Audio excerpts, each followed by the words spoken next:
pões nas águas o vigamento da tua morada. Toma as nuvens por teu carro e voa nas asas do vento. Faze a teus anjos ventos e aos teus ministros labaredas de fogo. Lançaste os fundamentos da terra para que ela não vacile em tempo nenhum. Tomastes o abismo por vestuário e o cobristes, as águas ficaram acima das montanhas. Até aqui tá bom. O tema desse salmo é louvor ao Deus Criador. Se você teve uma ideia de o que a nação de Israel ficou com medo quando Deus se apresentou lá no Monte Sinai, tem alguns detalhes dele aqui, né? Que o salmista coloca com muita magnificente, sobrevestido de glória e majestade. A vestimenta deles é de glória e de majestade. E ele estende o céu como uma cortina. Ou seja, a forma de Deus se apresentar na natureza. Quando você olha um vulcão em erupção, umas ondas do mar, daquelas maiores, pode triplicar isso aí. E você vai ver mais ou menos como Deus se manifesta. Mas tem aqui um versículo 4, aliás o 3, ele dá uma ideia de quando ele visita a terra, forma corpórea, né? A gente sempre olha a Deus como o Espírito, né? Que Ele vai falar no nosso coração, mas Ele vem em forma também corpórea. E esse salmo ele dá mais ou menos uma dica. Toma as nuvens por teu carro.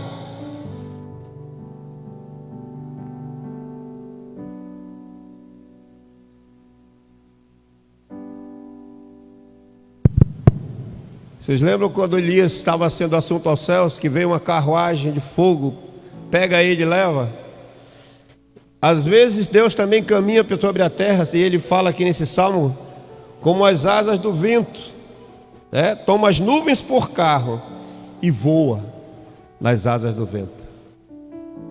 Interessante é que um dia nós vamos participar visivelmente desse feito. Nós vamos estar olhando ele vindo para a terra, mas não sozinho, já conosco. Isso vai ser maravilhoso. Isso vai ser algo que a humanidade nunca esperou ver, nem presenciar. E vai estar acontecendo conosco também, vindo com ele. E ele diz: faze os teus anjos ventos e os teus ministros labaredas de fogo. Ou seja, os anjos do Senhor às vezes estão em alguns vendavais. Os anjos do Senhor às vezes estão em algumas questões sobrenaturais. Labareda de fogo pode ser tido como simbologia da presença do Espírito. Mas o profeta Ezequiel, ele viu anjos, vários olhos, roda dentro de rodas. Então a imagem que nós temos desses seres, elas são bem diferentes, né? Teve um anjo que foi trazer a nação de Israel sobre um decreto por causa do pecado de Davi. E Davi viu na eira do Araú no Jebuseu o anjo, o pé dele tocava na terra e a cabeça nos céus. Que tamanho era esse anjo? Então são esses que Deus está dizendo aqui, que ele pega e faz desses anjos ventos e a teus ministros labareda de fogo. Nós não temos ainda condição mental para entender muito aquilo que Deus quer nos mostrar na eternidade, né? Os profetas mesmo não conseguiram entender uma roda que se mexia dentro de outra roda. João em Patmos, quando viu um anjo, ele caiu de bruços, não conseguiu ficar em pé diante da tamanha magnitude. Agora imagine quem fez os anjos, né? Se os anjos são isso, imagine o Criador deles, que é o nosso Deus. Como ele não vem vestido de glória. E às vezes nós nos aperreamos com um problema que a gente acha que é maior do que ele, né? Às vezes os problemas vêm e a gente pensa assim: rapaz, esse aí. E Deus olha para esse problema como se fosse um cisco. Mas Ele espera que nós possamos olhar Ele dessa forma, né? Ele espera que nós possamos olhá-lo com essa plenitude, com essa magnitude que Ele tem. E aí qualquer problema vai ser pequeno diante do Deus grande que nós servimos. Eu ouvi vários amém. Amém. Ele é grande, o Deus que nós servimos é poderoso. Ele é poderoso. Amém? Então vamos chamar o pastor Hudson agora. Já é direto, não? Pastor Hudson, pastor já conhecido nosso, não precisa de apresentações, né? E vamos orar por ele, para que o Senhor possa cumprir nele a tarefa de ser instrumento nessa noite. Fique de pé. Vamos colocar a pessoa do pastor Hudson, sua esposa, os filhos estão ali atrás. A esposa não veio não, né, pastor? Hoje não, tá bom. Estenda a sua mão para cá, vamos colocar a vida do servo do Senhor. Senhor nosso Deus, nós queremos estar apresentando o teu servo nessa noite. Eu sei, Deus amado, que ele já tem a unção que procede do Santo. Eu sei que tu tens chamado ele para esse ministério, para essa vocação de levar a palavra, pregar a palavra. Mas mesmo nós precisamos do teu Espírito Santo, Deus, em nós, para que as palavras possam fluir, para que a mente possa estar aberta, e que tu venha, Deus, tratar conosco como igreja do Senhor através do teu servo, Senhor. Usa ele, Senhor, usa os seus lábios, usa o seu coração, usa tudo aquilo, Deus, que tu queres fazer para trazer, Deus, a edificação para essa parte da igreja aqui do Preventório, e as pessoas que estarão ouvindo essa live em casa depois, que tu sejas glorificado em tudo isso, Pai, em o nome do Senhor Jesus. Amém.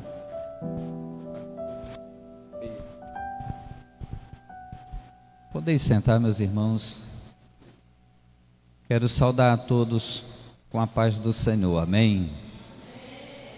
Fico feliz de poder estar aqui novamente com vocês e alegre no meu coração pela oportunidade que Deus assim nos permite ter esta noite. O pastor tinha me passado o horário para estar aqui, que era às 19 horas. Mas em uma conversa com ele, em algum momento, ele tinha dito que estavam tirando um período de oração desde as 18h30 até as 19h30. E eu estava em casa e me lembrei do que ele tinha dito. E então eu me avexei, me apressei para estar com vocês aqui às 18h30. Cheguei 18h35, 18h40, alguma coisa assim, mas cheguei mais cedo para orar junto com vocês. O que vou falar aqui esta noite tem a ver com isso também, mas eu quero falar sobre um tema que as pessoas hoje pouco está tendo. Eu quero falar sobre esperança. Como ter esperança em tempos de crise? Um homem ou uma mulher sem esperança, é muito fácil dela desistir das coisas. Como viver nos dias de hoje, por exemplo, com tantas turbulências, tantas crises, tantos problemas, tantas enfermidades, doenças, moléstias? Como viver de forma digna, com esperança em seu coração, diante de tantas destruições, diante de tantos problemas, problemas financeiros, problemas de desemprego na nação? Então é necessário nós aplicarmos a nossa esperança no Senhor. E a Bíblia fala muito sobre esperança, mas eu quero falar de uma esperança baseado em um contexto de oração. Nenhum crente consegue se manter em esperança por muito tempo se ele não tiver um processo contínuo de oração. Porque quem é a nossa maior esperança? Paulo descreve dizendo: Cristo em nós, a esperança da glória. Então, um dos motivos de nós alimentarmos essa esperança em nossos corações diante de tantos desafios que passam à nossa frente é sempre nos colocarmos diante de Cristo em oração. Eu quero ler com você um texto que está em 1 Samuel, o capítulo 1, para você que está assistindo esta transmissão, que Deus em Cristo Jesus possa abençoar a sua vida nessa noite.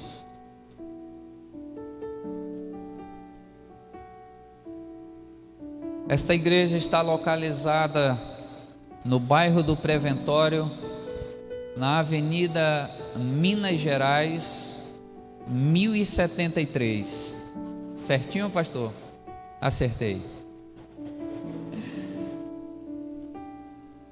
Então, se você que assiste esta transmissão hoje e ainda não faz parte deste corpo, o corpo de Cristo congregacional aqui neste endereço, faça uma visita a esta igreja e eu tenho certeza que grandemente o Senhor irá abençoá-lo. 1 Samuel, capítulo 1, o verso 10 e o verso 11.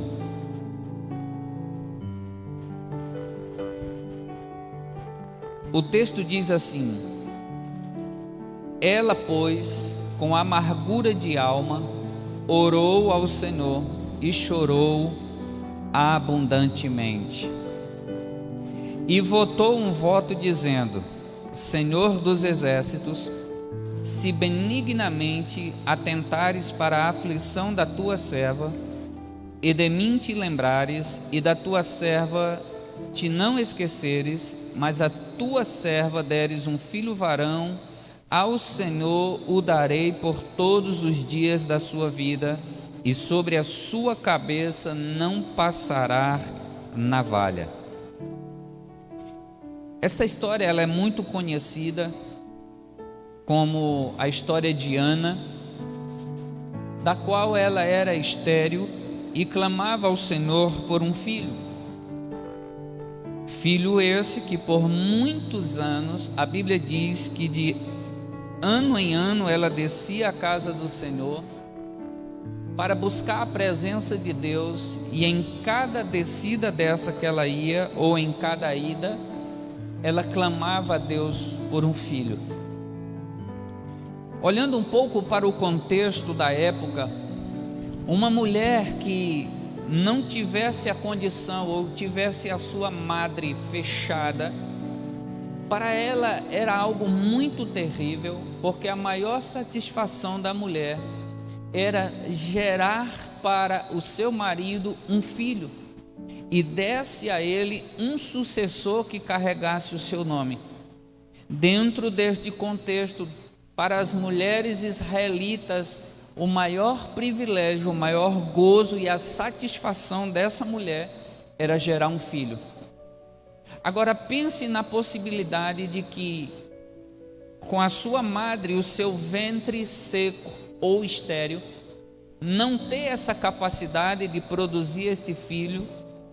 Quanta insatisfação, quanta angústia, quanto desespero essa mulher sentia todos os anos, porque os anos se passaram, o seu esposo optou por coabitar com uma outra mulher, com o consentimento dela, e gerar filhos nela. Esta outra mulher gerou filhos, sim, verdade. Porém, ela usou este artifício, porque imagine agora, o pai olha para a criança e, querendo ou não, o coração deste homem se volta para a criança e também se volta para esta mulher. Mas a Bíblia faz algumas revelações em relação ao marido de Ana. Ele amava Ana, ele não se esqueceu dela. Quando chegava o momento de ofertar ao Senhor, ele dava uma porção para Penina, que era a rival de Ana, e para os seus filhos. Mas quando chegava na direção de Ana, ele dava sempre a mais e muito mais, para que o coração de Ana fosse aliviado de sua dor. Mas Ana continuava chorando, e ele chega a um momento em dizer: não te sou eu melhor do que 10 filhos? Este homem, apesar de saber que Ana não tinha lhe dado um filho, mas ele não a desprezou. Ele entendia que havia um propósito em tudo isso, e na hora de recompensar ela, entregando a ela a oferta para levar ao Senhor, ele sempre dava a mais. Muitas pessoas, elas vivem uma vida fora de um contexto da abundância. A Bíblia fala que a nossa vida pode ser uma vida abundante, cheia de gozo e vitórias espirituais. Porém, muitos crentes ficam angustiados por não experimentarem esta vida abundante em Cristo. Como podemos ter esperança em meio a uma situação de crise? Em meio a uma situação de crise, haverá esperança quando não aceitarmos viver no fracasso. Vou repetir. Em meio a uma situação de angústia, haverá esperança quando não aceitarmos viver no fracasso. Você consegue repetir isso com o seu irmão? Diga a ele: em meio a uma situação de angústia, haverá esperança quando não aceitarmos viver no fracasso. Aqui nós vamos começar a perceber algumas coisas, porque tem muitas pessoas, muitos cristãos que aceitam uma vida de derrota como natural. Não, pastor, viver derrotado, caindo o tempo todo é natural, é assim mesmo. Diante dos fracassos, essas pessoas dizem: foi a vontade de Deus, irmão. Como filho de Deus, não aceite viver como derrotado. Como filho de Deus, não aceite viver como derrotado.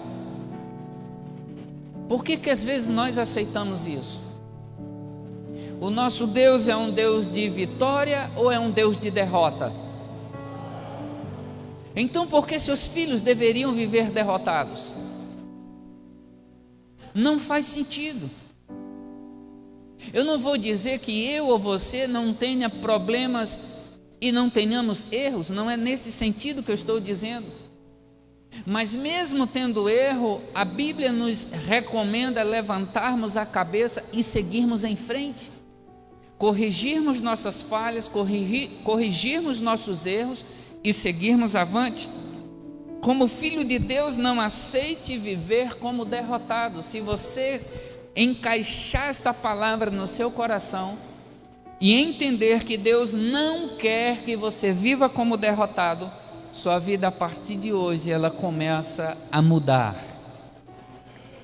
Ana não aceitou a situação em que estava. Ela aceitou? É claro, se nós estivéssemos escrevendo a história de Ana na época que estava acontecendo, nós não saberíamos ainda o desenrolar de tudo isso. Hoje sabemos porque já está escrito. Então já temos toda a história que ela venceu, mas sabemos que ela venceu porque ela não aceitou viver na derrota. Ela resolveu orar e fazer a sua parte, desfrutar da vitória de Deus em sua vida. Quando você se depara com o erro e o fracasso, o que você faz? Você se junta a uma outra pessoa para reclamar da vida? Ou você se junta com alguém e diz: olha, eu tropecei aqui, eu errei aqui, mas isso aqui precisa ser mudado. Você consegue andar comigo em oração? Você consegue me ajudar nesse processo de oração? Se você está ao lado de uma pessoa que ora, com certeza ela vai dizer para você: se você dobrar o seu joelho e orar, nós vamos vencer isso. Amém? Agora tem pessoas que elas chegam conosco, elas querem vitória, elas querem triunfo, mas elas não querem pagar o maior preço por esta vitória. Elas não querem pagar o maior sacrifício pela vitória. Se alguém chega comigo e diz: pastor, ore por mim, eu preciso vencer em tal área, eu chamo essa pessoa para orar junto, mas não sou eu que tenho que pagar o maior preço por ela, a vitória dela. É ela que tem que estar disposta a pagar o maior preço pela conquista. E no dia que ela estiver conquistando ou recebendo a sua vitória, claro, estarei alegre, me alegrarei muito com isso, mas o maior esforço, a maior dedicação, as maiores horas de suor derramado, de lágrimas, de joelhos dobrado, deve ser dela. Algumas pessoas acham que os pastores são guru. Pastor, coloca aqui a mão na minha cabeça e resolve meu problema. Eu digo: calma aí, não funciona assim. Não somos guru. Não somos. Somos instrutores. Somos inspiradores. Somos ministros. Mas guru não. Sua vida não será resolvida só porque você acha que alguém colocou a mão sobre a sua cabeça e está tudo resolvido. Não, você tem que fazer muitas coisas. Você tem que fazer a sua parte. Você deve dizer: eu não aceito em nome de Jesus essa situação de tristeza. Muitas pessoas se acostumaram com a tristeza. Acredite, a tristeza bateu durante muitos anos na porta do meu coração. E durante muito tempo eu tive oportunidade de todos os dias amanhecer triste. Mas ela batia no meu coração e dizia: calme aí, tristeza, pois o Senhor, a alegria do Senhor é a minha força. Me levantava e dizia: você aqui não, você me deixa para baixo, você me deixa com de derrota, você me deixa com sensação de fracasso, de alguém que está sem propósito. Não, aqui não. E todos os dias, por um bom tempo, a tristeza batia na minha porta, e eu sabia que se eu deixasse ela entrar, seria um passo a mais para que outras coisas entrassem dentro do meu coração. Decepção, ansiedade, tristeza já estava batendo a porta, depressão. Se você aceita pequenos fracassos e não se levanta para vencê-los, acredite, um buraco vai chamar outro buraco, um abismo vai chamar outro abismo, um pecado vai chamar outro pecado. Então esta noite, em nome de Jesus, não aceite essa situação de tristeza, não aceite essa confusão no meio da sua casa, não aceite o desemprego, eu não aceito a destruição trazida pelos vícios, não aceite, não aceite essa angústia, não aceite essa depressão, quase não saiu, não aceite. Pastor, é normal, há tantos anos eu tenho isso. A pergunta que eu faço é: você quer ter uma história para contar dizendo: há tantos anos eu sofri e hoje estou livre? Ou você quer contar uma história dizendo: eu estou há 10 anos sofrendo por isso e vou continuar sofrendo por mais 20? Como ter esperança em meio à crise? Nós precisamos nos levantar em oração, porque muitas tristezas batem à nossa porta, Muitas pessoas encontraram nestes problemas, nos vícios, se encolheram para eles, se tornaram vítimas desta situação e não levantaram a sua cabeça como protagonistas da sua própria história. Quem faz o meu futuro, além de Deus, sou eu aqui nessa terra. Eu é que digo os passos que vou andar. Eu é que determino quem pessoas estará ao meu lado. Eu é que determino quais amizades vou ter. Eu é que determino com quem ando, com quem falo, que palavras pronuncio. Eu é que determino estas coisas. Se vou viver uma vida de fracasso ou uma vida de vitória. Eu não estou falando de alguém que não possa passar por problemas e dificuldades. Eu enfrento problemas e dificuldades todos os dias. Tem momentos que enfrento dificuldades de saúde, dificuldades financeiras. Todo mundo em algum momento passa por alguma situação. Mas o apóstolo Paulo, ele diz: nessas áreas eu sou experimentado. Eu sei estar com abundância e eu sei estar em escassez. Eu sei estar aquecido e eu sei estar com frio. Mas em todas essas coisas, eu sou mais que vencedor, por meio de Cristo que está em mim. Ah, pastor, um problema. O problema é para você vencer. A dificuldade é para você vencer. Quando você olha para o problema em meio às crises e às dificuldades, o que você sente? Quais mensagens vêm à sua mente? Ah, tu não era crente? Por que estás passando por isso? Aqui eu tenho uma boa resposta. Estou passando por isso porque tenho capacidade de vencer. Mas tu estás sem emprego.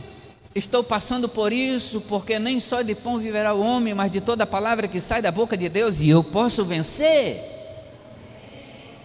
Estou passando por enfermidade, e assim, estou passando por isso, mas sei em quem tenho crido, e creio na palavra de Deus quando Ele diz: eu sou o Deus que te sara, eu sou o Deus que te cura, e posso vencer.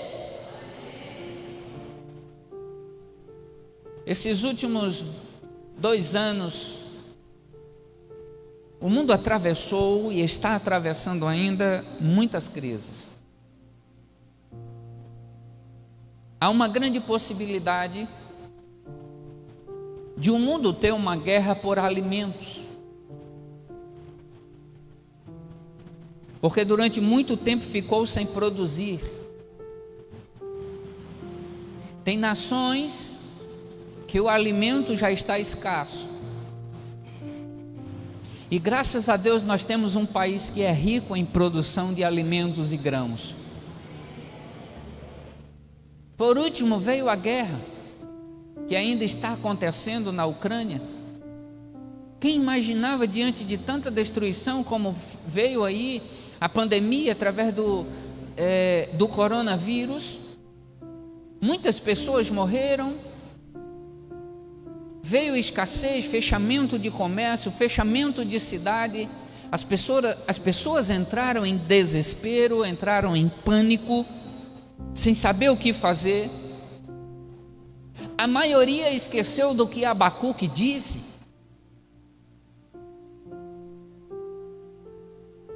Eu vou ao curral, ainda que não haja leite para tirar da vaca. Eu vou olhar para os frutos da terra, ainda que esta árvore não tenha o fruto para que eu tire. Todavia eu me alegrarei no Senhor meu Deus, porque dele vem toda a provisão. O Salmo 44, verso 5, ele diz assim: por meio de ti vencemos os nossos inimigos. Por meio de ti vencemos os nossos inimigos. Qual tem sido o teu maior inimigo? Aquilo que tem roubado a tua esperança. Qual tem sido o teu maior inimigo? Você diz, pastor, é o diabo.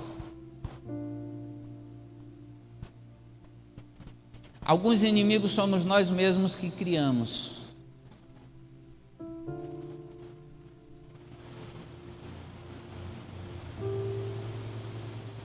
O diabo até faz algumas coisas,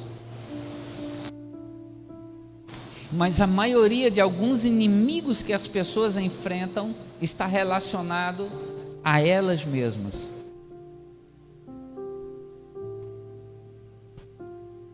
Qual é o seu maior inimigo hoje? Quando você olha para dentro de você, você encontra a esperança?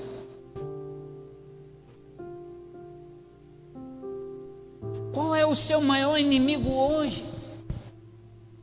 Você diz, pastor, é a falta de tempo, eu não consigo ter tempo para orar, para buscar a Deus. O tempo é igual para todos? É 24 para mim e 24 para você? Não tem ninguém aqui que tem 1 minuto a mais. O tempo é igual para todos. A diferença está a forma como eu uso e administro ele. Alguns inimigos de algumas pessoas é a falta de fé em si mesmo.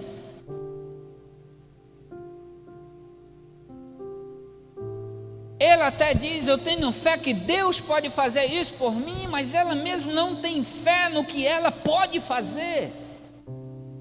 E ela coloca tudo na mão de Deus, como se Deus fosse fazer tudo.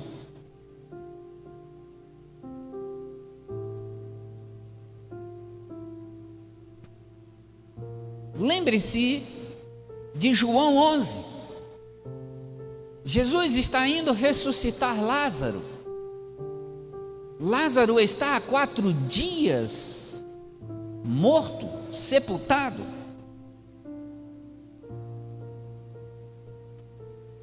Jesus chega e diz, tirem a pedra. Jesus poderia ter tirado, mas havia algo que ele queria que os homens fizessem. Deus não vai fazer por você o que você tem que fazer.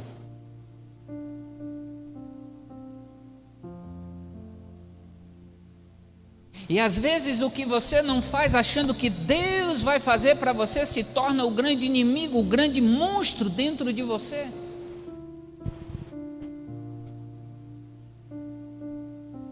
Levante e faça as coisas.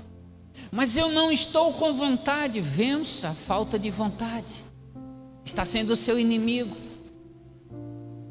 Melhore a sua vida.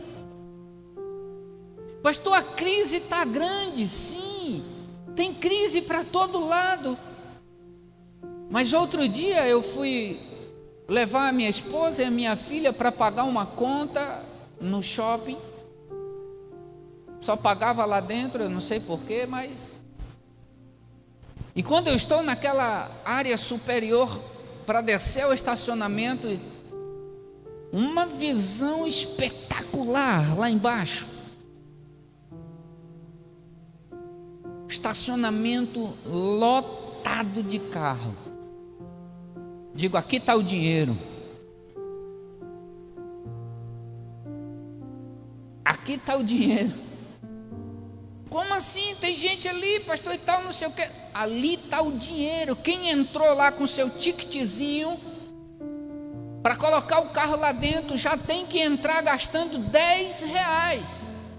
Tem ou não tem dinheiro? Tem. Aí você vai na praça de alimentação, um monte de gente naquela praça. Eu digo, aqui também está o dinheiro.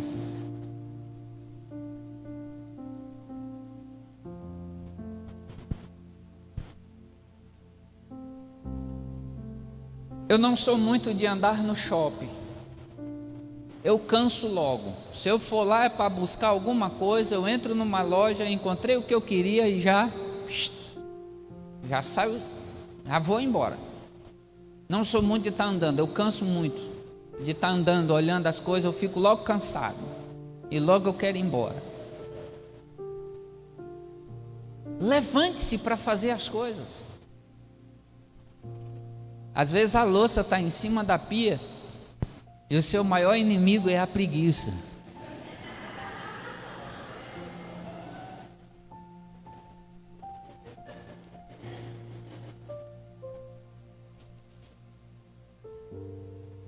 Sério mesmo. Você acha que alguém que não tem coragem de lavar a louça tem coragem de passar 30 minutos de joelho orando?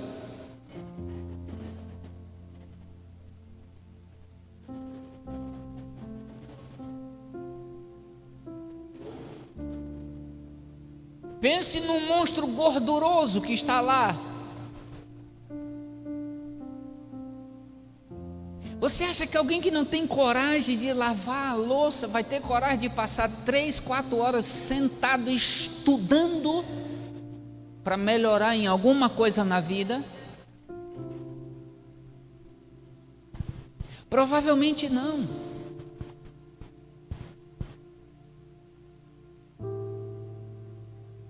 Como ter esperança em tempos de angústia?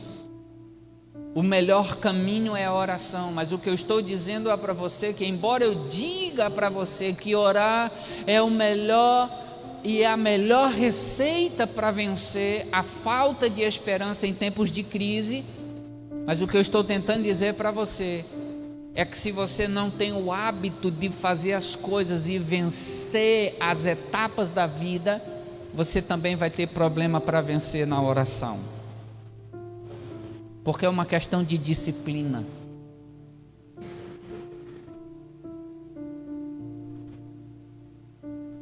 Você sabia que a Bíblia, embora sendo o livro mais vendido do mundo, é o livro menos lido?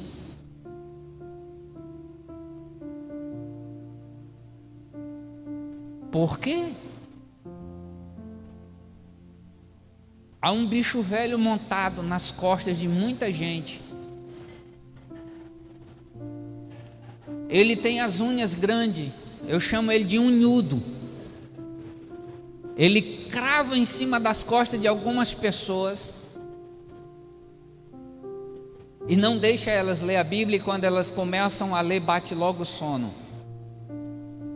Alguns irmãos chegam comigo e dizem: pastor, estou com um problema para dormir, estou há 2 dias sem dormir, o senhor conhece algo bom? Conheço. Se você quiser eu até lhe dou a minha. E o que o senhor usa? A Bíblia. Comece a ler que você vai dormir, que é uma beleza.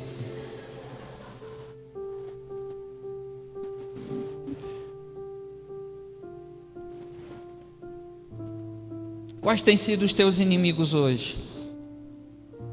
Salmos 44, verso 5, repetindo: por meio de ti vencemos os nossos inimigos. Qual é o teu inimigo hoje? Você precisa identificar. Meu inimigo é a doença, pastor. Meu inimigo é ter muito remédio dentro de casa. Eu não posso ter uma dorzinha de cabeça que eu já estou lá na caixinha dos remédios. Eu não gosto de remédio. O remédio, ele é só uma remediação. Não é para ser algo permanente.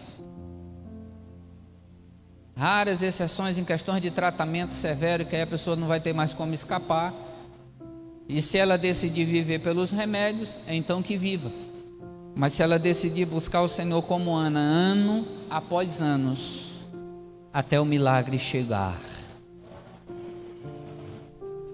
Eu li uma frase que ela dizia o seguinte: entre para o seu quarto a orar e só saia dele até que você aprenda a orar. Muitos crentes, eles perdem o interesse pela oração nos seus 3, 5, 7, 10 minutos. E depois acabam as palavras. Porque eu devo vencer, 1 João capítulo 5 e o verso 4.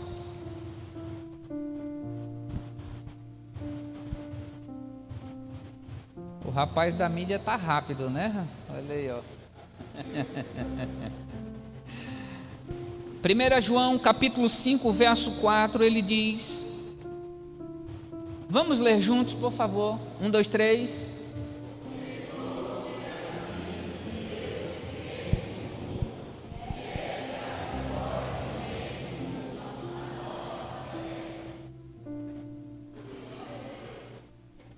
O que está faltando para você vencer?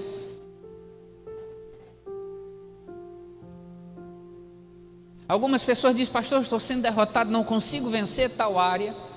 Eu pergunto a ela: você aceitou a Jesus? Sim. Você se considera um filho de Deus? Sim. Então aqui está. Coloca de novo. Vamos ler juntos, 1, 2, 3.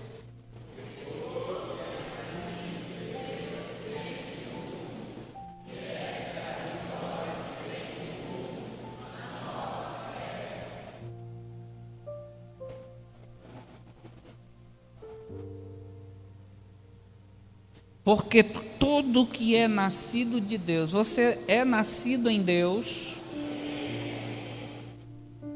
no teu nascimento Deus já determinou, vai ser vencedor.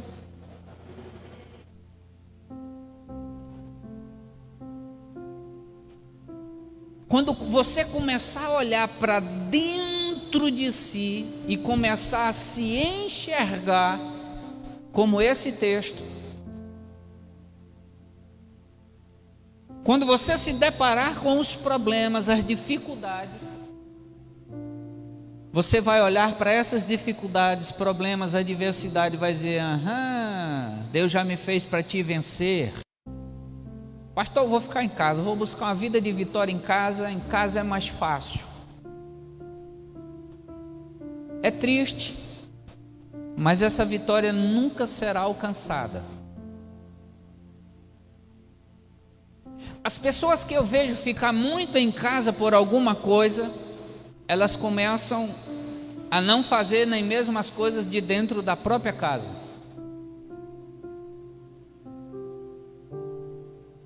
O ambiente congregacional, ele cria um clima de esperança, de fortalecimento. Ele cria um clima de proatividade. Quantas vezes nós já não viemos em alguns cultos, às vezes até viemos assim, sabe, meio querendo ficar triste, a luta te bateu o dia todinho, mas aí tu chegou, ouviu uma palavra como essa, ouviu um irmão dizendo: nós vamos vencer, você vai vencer, não baixa a cabeça e você diz: opa, vou vencer. Porque este é um ambiente. O povo de Deus busca vida de vitória na igreja. O povo de Deus busca vida de vitória na igreja. Quando a pessoa diz: pastor, vou ficar em casa e vou buscar uma vida de vitória em casa, isso é um espírito de egoísmo dentro do coração desta pessoa. Porque quando eu venho à igreja, além de ter a oportunidade de me sentar à mesa e me alimentar junto com meus irmãos, eu também tenho a oportunidade de servir à mesa.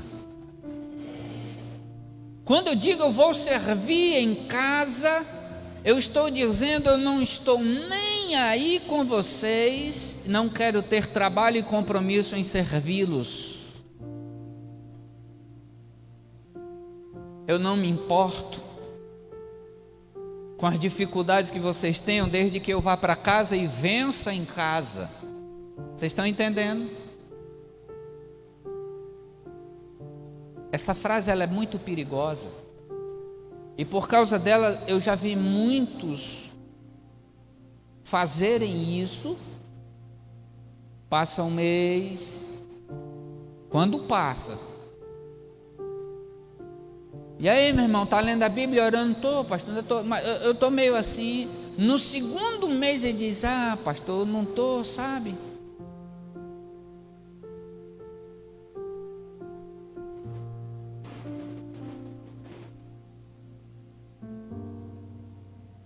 Alguns dizem: estou em casa, só na bênção.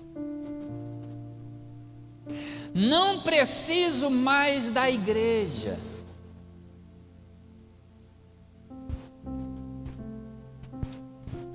Alguém aqui já viu um braço andando sem o corpo? Já viram um corpo andando sem cabeça? Só naqueles contos, né? De o homem sem cabeça, nesses contos malucos da vida que conta algumas histórias escabrosas. Já viram um olho andando fora da cabeça? Então, como que alguém que diz que é membro do corpo de Cristo diz: eu vou me afastar do corpo e vou viver só? Não há a mínima possibilidade. João 15 fala muito sobre isso. Jesus disse: eu sou a videira verdadeira, vocês são os ramos, os galhos. Todo galho que estiver em mim, esse dá muito fruto. O que acontece? Alguns galhos querem sair só, eles não vão dar fruto, e depois ainda vão ter pretexto para falar de quem está dando. Eu estava lendo uma comparação a respeito do joio e do trigo. Eu não sei se eu já falei isso aqui em algum momento. Jesus conta aquela parábola de que o semeador saiu e plantou o trigo. Mas à noite veio o maligno, né, o seu inimigo, e colocou o joio. Quando foram ver a plantação, os servos daquele senhor chegam assim: meu senhor, o teu inimigo veio e semeou o joio junto. O senhor quer que a gente vá lá e arranque tudo? Ele disse: não, porque corre um grande risco de colocar a perder o trigo. Deixa eles, no tempo da colheita nós vamos separar cada um. É interessante, porque é necessário que o joio sempre esteja no meio do trigo. Só que na época dos frutos a gente sabe quem é o trigo e quem é o joio. Qual é a época dos frutos? É a época da colheita. O que acontece com o trigo quando chega o período da colheita? Ele está cheio de frutos, cheio de sementes, cheio de grãos. O trigo, ele tem mais ou menos essa postura na época da colheita, que os frutos estão maduros.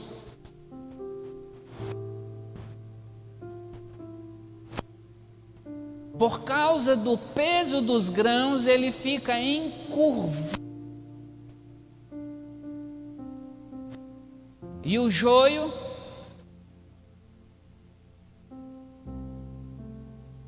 é fácil ou não é de identificar? Você já reparou que todo narizinho empinado só quer ser servido e nunca se abaixa para servir?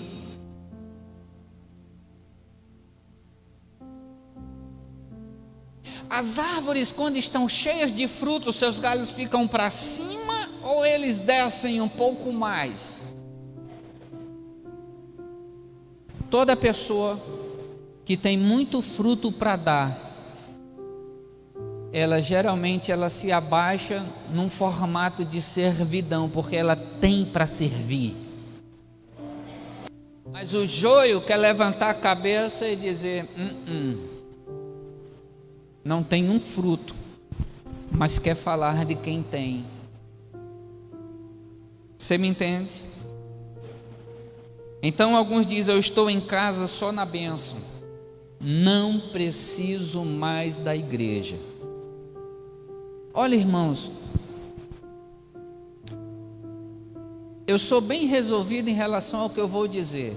Se alguém disser eu não quero tal denominação, para mim está tudo bem. Vai lá, meu filho, você se identificou com outra denominação e tal, resolve tua vida lá. Agora, quando alguém diz eu não preciso da igreja, ela está dizendo eu não preciso do corpo de Cristo. A igreja é corpo de Cristo. Cristo é o cabeça. A cabeça não está em um membro isolado, está no movimento do corpo. Por isso é necessário o ajuntamento dos membros, porque a cabeça, que é Cristo, dá a direção para todo o corpo. Está em casa só na bênção, não preciso mais da igreja, isto é engano. Essa pessoa está sendo enganada. Quando estamos angustiados, escute isso aqui, porque eu já vi acontecer com membros que estavam comigo na congregação onde pastoreio. Pessoas que tinham um grau de angústia muito grande por determinadas áreas em suas vidas. Satanás, quando estamos angustiados, coloca na mente das pessoas a vontade de se afastar da igreja.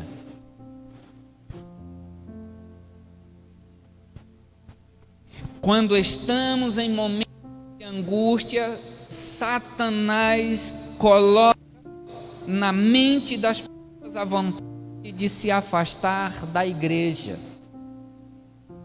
O que elas dizem? Não, pastor, é melhor eu sair, ó. É melhor ficar de fora. O inimigo se aproveita de algo que é intrínseco dentro de nós, que é o desejo de fuga de determinados problemas. Nenhum de nós gosta de problema. Quando ele tiver problema, diz: rapaz, estou saindo fora, não quero nem conversa, estou indo embora. Tem problemas que não é para você enfrentar, é para sair fora mesmo, que é para você ter paz na sua vida. Agora tem aquele problema que ele bate a tua porta e tu vai ter que enfrentar ele, porque é uma situação que, se você não enfrentar para resolver, aquilo nunca sai, aquilo nunca se resolve, é o teu inimigo de fato. Mas tem aqueles problemas que as pessoas atraem para si mesmo, às vezes por conta do seu próprio comportamento, às vezes por conta do que falou e não vigiou, e arrumou um problemão com a fala, com aquilo que diz. A fala é um problema. Por que você acha que nós temos tantas fraturas expostas bem aqui? É um muro. Eu estava fazendo ainda estou, na verdade, um tratamento dentário, e eu dizendo à pessoa que estava fazendo os cuidados nos meus dentes, eu disse: você sabia que este é o único lugar do nosso corpo onde nós temos fraturas expostas? Aí ele não entendeu, ele disse: não, mas se um osso quebrar, pode ser exposto. Eu digo: não, esse, se quebrar, esse já está exposto. Ele disse: mas por que está falando isso? Eu digo: porque aqui precisa de um grande muro de ossos para segurar uma língua, muitas vezes, quando quer falar. Quantas pessoas não arrumam sérios problemas por causa daquilo que falam, sem vigiar?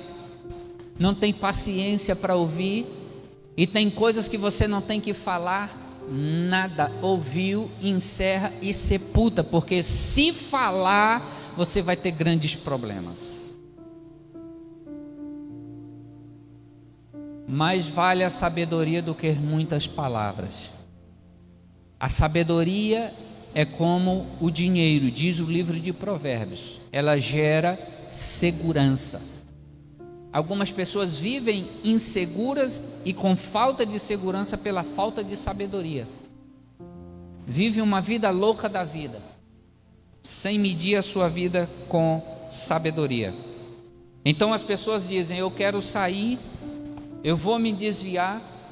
Às vezes são pessoas novas que chegaram à igreja e dizem: pastor, foi só entregar minha vida a Jesus, o problema aumentou. Essa pessoa está debaixo de angústia. Satanás veio para atormentá-la. Mas a verdade é que se ela sair por causa da angústia, da decepção, de problemas, ela vai ficar mais fraca. Todos que saem por causa de angústia, problema, decepção, eles ficam mais fracos. E alguns, depois da fraqueza, chega até o falecimento espiritual. Não consegue progredir. Escute isso. Um crente sem igreja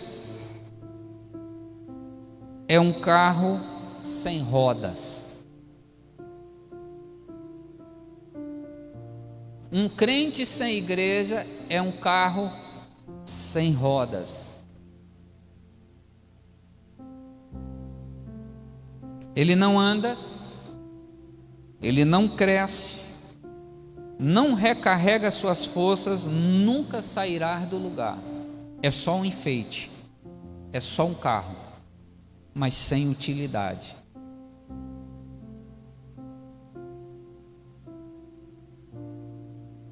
Olha o que o Salmo 26, o verso 8 diz. Salmo 26, o verso 8. Olha o que ele diz: eu amo a habitação de tua casa e o lugar onde a tua glória assiste. Vocês viram a glória de Deus naquela vigília? Por que será que aquilo aconteceu? Você acha que foi por acaso? Não. Eu vou repetir o que disse naquele dia. Grandes coisas, grandes milagres, grandes prodígios de Deus só acontecem comigo e com você depois de grandes momentos de oração.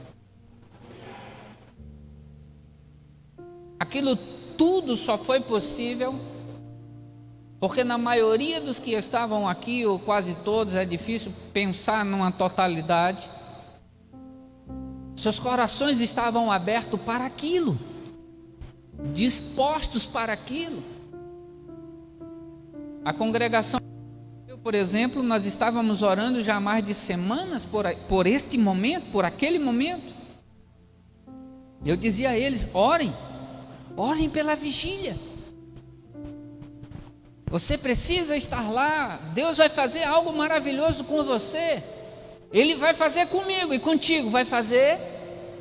Ou seja, eu estava dando a esta pessoa uma palavra de esperança. E pela graça de Deus, eu trouxe 90% da congregação, estava aqui.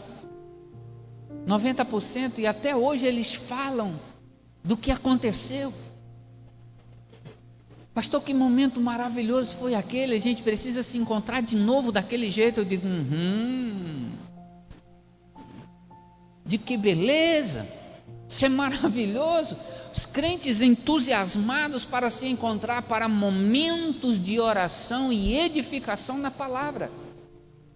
A igreja em Atos fazia o quê? Ela se reunia para orar, e quando eles oravam, o que eles pediam? Senhor, concede aos teus servos que eles possam pregar a tua palavra com mais ousadia, com mais intrepidez, e assim eles anunciam a tua palavra. Enquanto eles pregam, o Senhor confirme a palavra com sinais e prodígios. E a Bíblia diz que quando eles paravam de orar, muitas vezes o lugar tremia, balançava.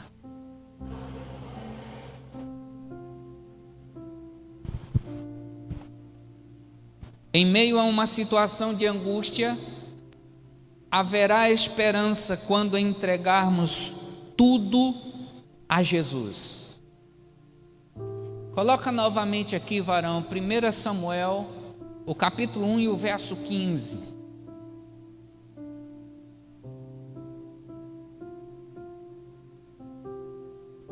Em meio a uma situação de angústia, haverá esperança quando entregarmos tudo a Jesus.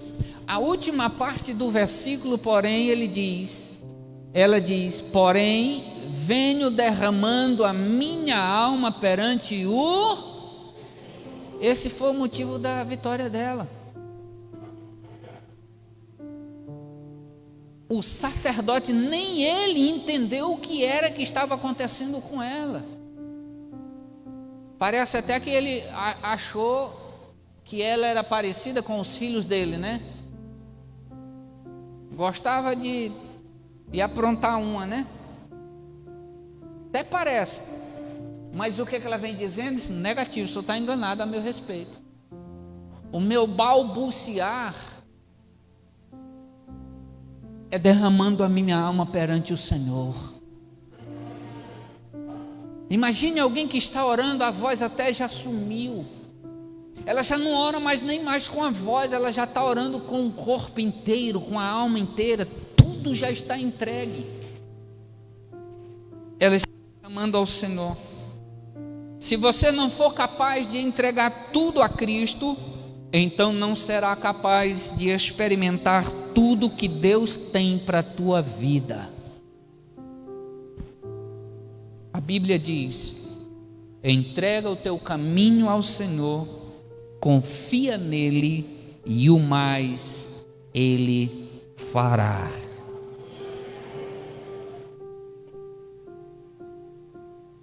Eu quero concluir contando uma história de um pregador, que ele estava numa praça pública pregando, sabe, entusiasmado daquele jeito, cheio do Espírito Santo. De repente aparece um homem zombando e disse para o pregador: o seu Jesus pode fazer tanta coisa como você está dizendo, mas não pode mudar a roupa deste mendigo ao seu lado.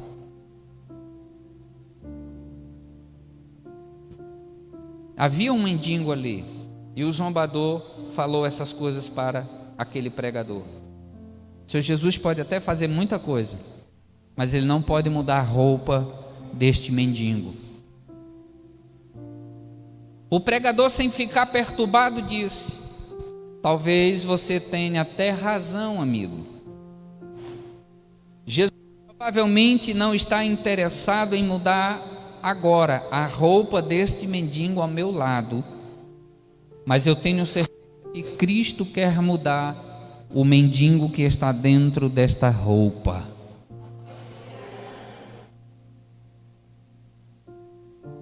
A moral dessa história é: antes de mudar teu carro, melhorar teu salário, mudar tua roupa, Jesus quer mudar o teu coração esta noite.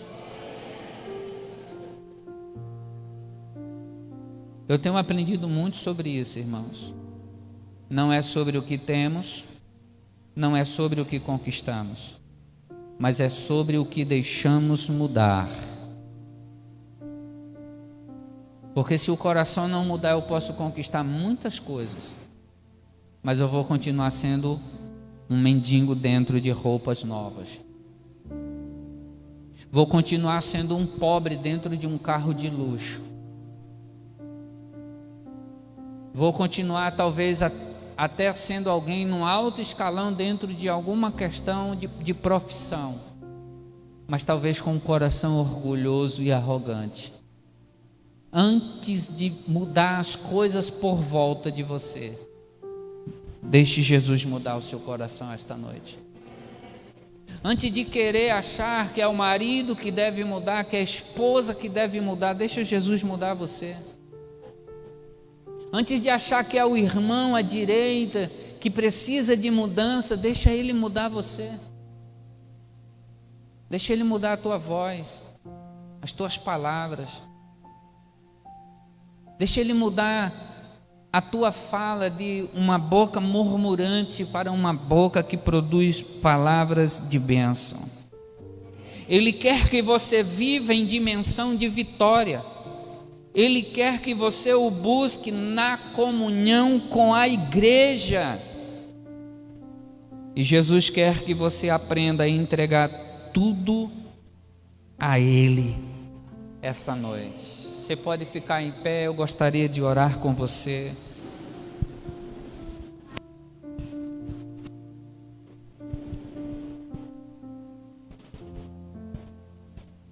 Como ter esperança em dias de angústia e crise?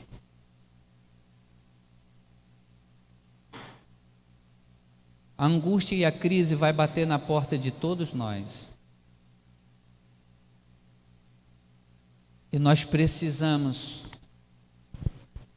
estar preparados para este momento.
Está dentro de vocês, porque o Rei está dentro de você.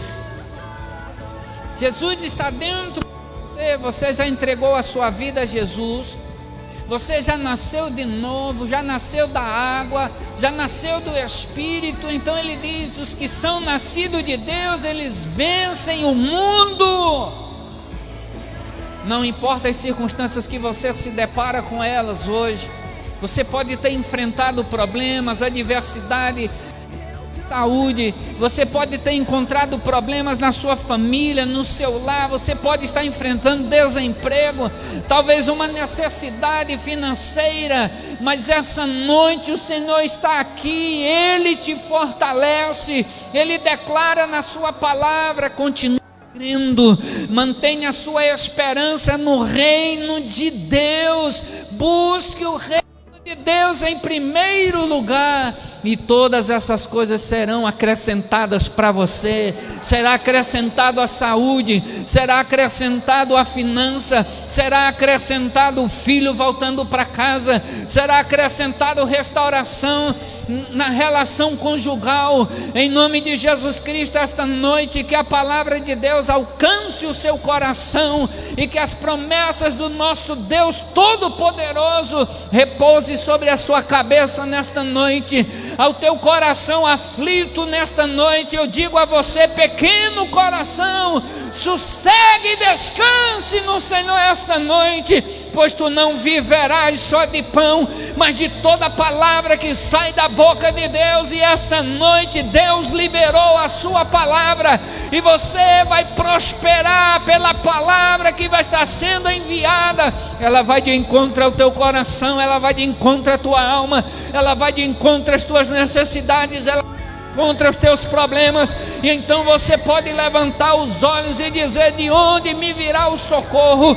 O meu socorro vem do Senhor que fez os céus e a terra. Os céus e a terra foram feitas por Ele. Eu tenho certeza, os teus problemas são bem mais pequenos do que os céus e a terra. A tua enfermidade é muito mais pequena que os céus e a terra. A tua enfermidade é muito menor, os teus problemas, a dificuldade financeira é muito menor do que os céus e a terra. Mas nós temos um Deus grande que habita nas alturas. Temos um Deus que faz chover maná sobre a terra, alimentou os seus filhos. Temos as promessas do Senhor dizendo: justo não mendigará o pão.